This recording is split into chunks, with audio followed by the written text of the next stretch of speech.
मैं डॉक्टर राजकुमार बैरवा, सहायक आचार्य राजनीति शास्त्र, स्वर्गीय पंडित नवल किशोर शर्मा, राजकीय महाविद्यालय दौसा। हम अरस्तू के बारे में आपसे चर्चा कर रहे हैं। उसको आगे बढ़ाते हुए आज हम के वीडियो में अरस्तू के संविधानों का हम वर्गीकरण करेंगे कि अरस्तू ने संविधानों का किस प्रकार से वर्गीकरण किया है। अरस्तू की जो महत्वपूर्ण जो पुस्तक थी पॉलिटिक्स, उसके तीसरे भाग में संविधानों का विस्तार से वर्गीकरण किया है तथा पुस्तक में 4 से 6 भाग में विभिन्न संविधानों का पूर्णतया उल्लेख किया है। अरस्तू की संविधान विषयक विवेचना लगभग 158 तत्कालीन समय के जो संविधान प्रचलित थे उनका उन्होंने बारीकी से अध्ययन किया और बारीकी से अध्ययन करके उन्होंने संविधान को अपनी पुस्तक पॉलिटिक्स में क्लासिफिकेशन उनके द्वारा किया गया। सबसे पहले अरस्तू ने संविधान की परिभाषा दी है। अरस्तू अपनी पहली परिभाषा में संविधान के नैतिक रूप की ओर ध्यान आकर्षित करते हैं तथा दूसरी परिभाषा में संविधान के राजनीतिक स्वरूप की ओर संकेत करते हैं, यानी वो नैतिकता को भी शामिल करते हैं और राजनीतिक स्वरूप को भी संविधान में शामिल करते हैं। संविधान केवल जीवन निर्वाह की पद्धति ही नहीं है, अपितु राज्य के प्रशासन की व्यवस्था का नाम भी है। अरस्तू द्वारा प्रस्तुत परिभाषाओं का विश्लेषण करने से बहुत सारी बातें स्पष्ट होती है, जिनमें सबसे पहली बात ये स्पष्ट होती है कि संविधान राज्य अथवा उसके पदों का संगठन है। संविधान द्वारा ही राज्य की रूपरेखा एवं राज्य का आकार प्रकार सुनिश्चित होता है। किसके द्वारा? संविधान से ही उसके आकार का निर्धारण होता है, उसकी रूपरेखा निर्धारण होती है, उसका प्रकार का निर्धारण होता है। दूसरी बात यह स्पष्ट होती है कि संविधान ही राज्य के पदों तथा उनके स्वरूप को निर्धारित करता है। राज्य के प्रशासन का स्वरूप किसी प्रकार का है, ये निर्धारण भी संविधान द्वारा ही होता है। तीसरा, संविधान ही सर्वोच्चता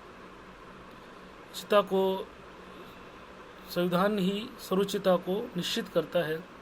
ऐसे प्रश्नों का कि राज्य की सर्वोच्च सत्ता एक व्यक्ति, कुछ व्यक्तियों अथवा अनेक व्यक्तियों में निहित है, उत्तर हम राज्य के संविधान के आधार पर ही दे सकते हैं। चौथा, संविधान ही राज्य तथा लोगों के लक्ष्यों को क्या करता है? निश्चित करता है। राज्य को भी करता है और लोगों के उसको भी करता है। संविधान पांचवा है, संविधान राज्य का सार है।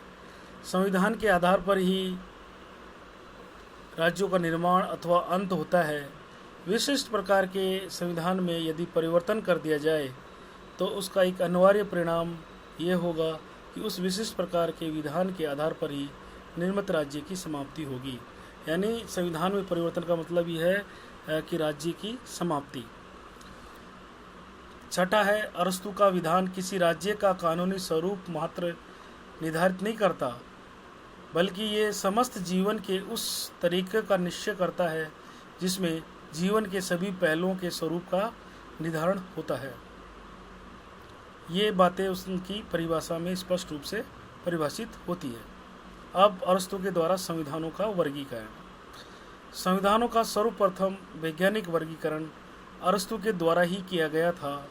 सबसे पहले यूनानी विचारकों में और प्रथम जो राजनीति वैज्ञानिक के रूप में अरस्तू ने ही संविधानों का क्लासिफिकेशन किया। अरस्तू ने अपना यह वर्गीकरण 2 आधार पर प्रस्तुत किया है। पहला संख्या के आधार पर और दूसरा लक्ष्य या उद्देश्य के आधार पर। पहला संख्या के आधार पर, अर्थात प्रभुत्व शक्ति का प्रयोग कितने व्यक्तियों द्वारा किया जाता है, कितने लोग सत्ता का प्रयोग कर रहे हैं, ये तो संख्या के आधार पर। दूसरा लक्ष्य उद्देश्य के आधार पर। इसका तात्पर्य है कि शासन करने वाले व्यक्तियों का उद्देश्य सार्वजनिक हित है या खुद का हित है या स्वार्थ सिद्धि है। अरस्तू ने पहले आधार यानी संख्या के आधार पर एक व्यक्ति का शासन, कुछ व्यक्तियों का शासन और बहुसंख्यों का शासन, इस प्रकार के 3 भेद किए हैं। और दूसरे आधार पर अरस्तु ने इन्हीं 3 शासन व्यवस्थाओं के 2 रूपों, स्वाभाविक और विकृत, का निरूपण किया है। इन दोनों जो आधार बताए उसके आधार पर ही उसने एक तो अच्छा रूप और दूसरा बुरा रूप का भी निरूपण किया। अरस्तु के अनुसार शासन का वह रूप स्वाभाविक है जिसमें शासन सामान्य हित के आदर्श के आधार पर कार्य करता है, और विकृत रूप वह है जिसमें शासक केवल अपने हितों को दृष्टि में रखते हुए कार्य करता है। यानी सबके हित की जो बात की जाती है तो वो अच्छा शासन है, और सिर्फ अपने हितों की बात की जाती है तो वो उस शासन का विकृत रूप है, नकारात्मक रूप है। अरस्तु द्वारा संविधानों के वर्गीकरण को हम निम्न रूप से स्पष्ट कर सकते हैं। पहला संख्या के आधार पर, और दूसरा नैतिकता के आधार पर अथवा उद्देश्यों के आधार पर। अगर शासन करने वाला व्यक्तियों की संख्या 1 है तो वो अच्छा शासन होगा, एक तंत्र अथवा राजतंत्र, जिसको मोनार्की भी कहा जाता है।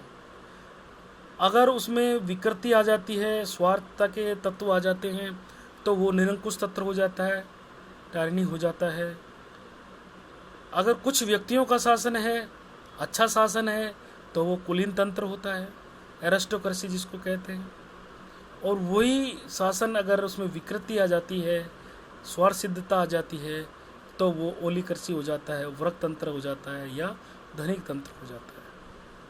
अनेक व्यक्तियों का शासन है, अगर वो शासन का अच्छा रूप है तो हम उसको पॉलिटी बोलते हैं, बहुतंत्र बोलते हैं, संयुक्त प्रजातंत्र बोलते हैं। अगर उसमें विकृति आ जाती है तो भीड़ तंत्र हो जाता है, डेमोक्रेसी हो जाता है। तो पहला जो संख्या के आधार पर जो शासन है वो है राजतंत्र, मोनार्की। ये शासन का अच्छा रूप है। अरस्तु के अनुसार राजतंत्र सर्वश्रेष्ठ शासन प्रणाली है। इसमें किसी भी राज्य का शासन एक व्यक्ति के हाथ में होता है। इसमें राज्य का लक्ष्य प्रजा की सामान्य भलाई होता है। ये आदर्श व्यवस्था है। इसमें शासक को सब सद्गुणों से युक्त होना चाहिए। ये शासन सर्वोत्तम आदर्श होने पर भी क्रियात्मक नहीं है, क्योंकि ऐसा सर्वगुण संपन्न शासक मिलना दुर्लभ है। यदि वह मिल भी जाए तो ये आवश्यक नहीं है कि उसका उत्तराधिकारी भी इस प्रकार का गुण संपन्न होगा। अतः राजतंत्र विकृत होकर निरंकुश तंत्र में परिणित हो जाता है।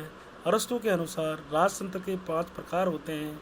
पहला स्पार्टा मॉडल राजतंत्र, दूसरा बर्बर जातियों में पाए जाने वाला राजतंत्र, और तीसरा तानाशाही अथवा निर्वाचित राजतंत्र, और चौथा है वीर युग के राजतंत्र, और 5वां संपूर्ण निरपेक्ष राजतंत्र। तो ये राजतंत्र एक शासन का अच्छा रूप है।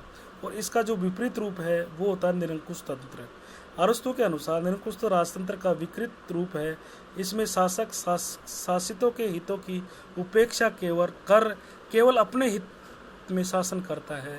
इस शासन की कई विशेषताएं ये है कि राजतंत्र का विकृत रूप है, एक प्रकार की तानाशाही है, ये धूर्ता है और धोखे द्वारा कानून की चिंता न करते हुए सिर्फ खुद के हितों की बात करता है, स्वहित की बात करता है, स्वार्थता की बात करता है।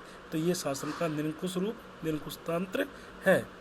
तीसरा कुछ व्यक्तियों का शासन है, जिसको हम अच्छा शासन है, जिसको हम कुलीन तंत्र बोलते हैं। जिस राज्य में शासन सत्ता कुछ व्यक्तियों के हाथों में हो तथा जहाँ शासन सत्ता का प्रयोग विधि अथवा कानून के अनुसार होता है, उसे कुलीन तंत्र कहा जाता है। अरस्तु के दृष्टिकोण से कुलीन तंत्र एक प्रकार से लोकतंत्र और धनिक तंत्र के तत्वों के मिश्रण से निर्मित विधान है।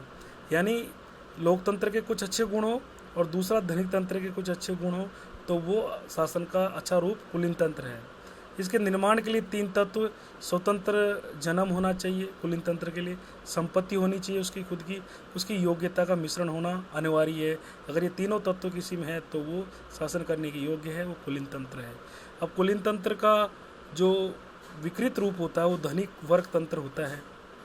धनिक तंत्र ऐसा शासन विधान है जिसमें संपन्न एवं कुलीन लोग शासन संचालन करते हैं एवं वे अल्पमत में होते हैं।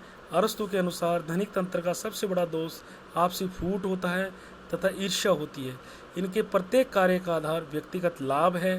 अरस्तु धनिक वर्ग तंत्र को सर्वथा अस्थायी और पूर्णतया घृणित शासन मानता है। तो ये कुलीन तंत्र का विकृत रूप धनिक तंत्र है। पांचवा सबसे अच्छा शासन व्यवस्था अरस्तु की नज़रों में वो है पोलिटी, सर्व प्रजातंत्र। पोलिटी या सर्व प्रजातंत्र का अर्थ सारी जनता का तथा सारी जनता के हित के लिए किया जाने वाला शासन है। पोलिटिया में प्रजातंत्र एवं धनिक तंत्र के तत्व समान रूप से ग्रहण किए जाते हैं। इसमें दोनों के सिद्धांतों के माध्यम के आधार पर कार्य किया जाता है। यानी इसमें जो मध्यम मार्ग है उसकी बात इस पॉलिटी में की जाती है। और अरस्तु की नज़रों में सबसे बेस्ट, सबसे अच्छा शासन पॉलिटी है। इसमें सबके सर्वहित की बात की जाती है, सबके कल्याण की बात की जाती है। इसमें किसी प्रकार के अवगुण नहीं होते। और इसका जो विकृत रूप होता है वो विधिवत तंत्र होता है या प्रजातंत्र होता है। अरस्तु के अनुसार प्रजातंत्र का सबसे बड़ा दोष ये है कि इसमें निरपेक्ष समानता के तत्व पर बहुत बल दिया जाता है और सब नागरिक विभिन्न प्रकार की योग्यताओं का विचार न करते हुए समान माने जाते हैं। धनी, निर्धन, अनपढ़, पढ़े लिखे, विद्वान, मूर्ख सब बराबर माने जाते हैं। अर्थात इसमें योग्यताओं का सम्मान नहीं होता है। चाहे वो पढ़ा लिखा हो, चाहे अनपढ़ हो, चाहे निर्धन हो, चाहे धनी हो, चाहे मूर्ख हो, चाहे विद्वान है, सब लोग समान हैं, सबको बराबर का दर्जा दिया जाता है। ये इसकी सबसे विकृत शासन है। धन्यवाद।